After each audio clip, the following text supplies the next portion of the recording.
दोस्तों आईपीएल के इतिहास का सबसे खतरनाक मुकाबला दिल्ली और लखनऊ की टीम के बीच खत्म हो चुका है, जहां दोस्तों इस मैच में दिल्ली की हार पूरी तरह पक्की थी। लेकिन दोस्तों आशुतोष शर्मा ने इस मुकाबले में ऐसी बल्लेबाजी करी कि इस मैच का रुख ही पलट कर रख दिया।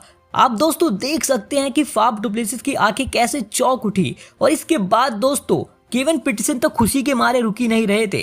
और दोस्तों जीता हुआ मुकाबला हाथ से गंवाने के बाद ऋषभ पंत और उनके ओनर की शक्ल आप देख सकते हैं कि कैसे उनकी बुरी हालत हो चुकी है।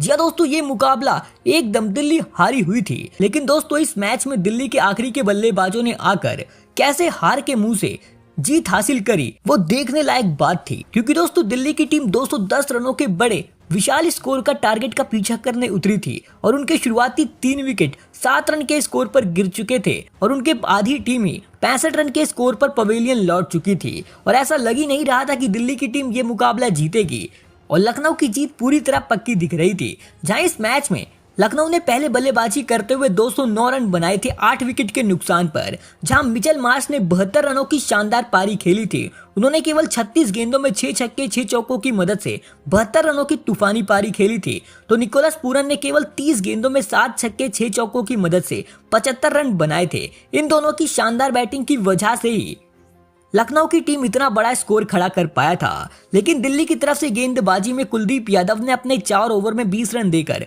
2 विकेट लिए थे और उनकी गेंदबाजी काफी कमाल की थी। अब दोस्तों ये मुकाबला जीतने के लिए दिल्ली को 210 रन बनाने थे और दोस्तों दिल्ली को अगर ये मैच जीतना था तो फिर अच्छी शुरुआत चाहिए थी। लेकिन उनके 7 रन के स्कोर पर ही 3 विकेट गिर चुके थे और 65 रन के स्कोर पर उनके पूरे 5 विकेट गिर चुके थे, जहां अक्षर 22 तो डु प्लेसिस 29 रन बनाकर आउट हो गए थे। और ऐसा लग नहीं रहा था कि अब ये मुकाबला दिल्ली की टीम जीतेगी। लेकिन दोस्तों इसके बाद इस मैच में ट्रिस्टन स्टैप ने 34 रन बनाए। लेकिन इसके बाद दोस्तों विपराज निगम ने इस मैच में आते ही काफी कमाल का प्रदर्शन करा। उन्होंने इस मैच में एक के बाद एक ताबड़तोड़ बल्लेबाजी करी और केवल 15 गेंदों में 39 रन बना दिए। लेकिन दोस्तों वो भी 39 रन बनाकर आउट हो गए थे और आखिरी 23 गेंदों में दिल्ली को 42 रन बनाने थे और सारी उम्मीदें आशुतोष शर्मा पर टिकी थी। लेकिन एक के बाद एक विकेट गिरते जा रहे थे क्योंकि स्टार्क 2 रन बनाकर आउट हुए थे और कुलदीप 5 रन बना पाए थे। अब दोस्तों आशुतोष शर्मा काफी कमाल की बैटिंग करने लग गए थे, जहां उन्होंने 18वें ओवर में 17 रन बनाए। इसके बाद 19 ओवर में उन्होंने 16 रन बनाए और इसके बाद आखिरी ओवर में केवल दिल्ली को 6 रन चाहिए थे, लेकिन दिल्ली के हाथ में भी केवल एक ही विकेट बाकी था। इसके बाद आखिरी ओवर की तीसरी गेंद पर उन्होंने शानदार छक्का लगाकर दिल्ली की टीम को यह मुकाबला केवल 1 विकेटों से जितवा दिया। और दोस्तों इस मैच में वो 31 गेंदों में 5 छक्के 5 चौकों की मदद से 66 रनों की धुआंधार पारी खेलकर नॉट आउट रहे थे।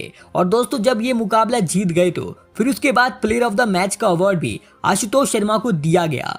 ऐसे में दोस्तों उनसे पूछा गया कि आपको लग रहा था कि आप ये इतना बड़ा मुकाबला दिल्ली को जितवा देंगे इतनी मुश्किल परिस्थितियों में, तो उन्होंने जवाब दिया कि शुरुआत में मेरे बल्ले से रन नहीं निकल रहे थे, लेकिन बीच में आकर विपराज निगम ने काफी कमाल की बल्लेबाजी करी और इसके बाद मैंने इस मैच को खत्म कर दिया। मैंने पिछले साल भी कुछ ऐसे प्रदर्शन किए थे और इस वजह से मुझे थोड़ा बहुत कॉन्फिडेंस था।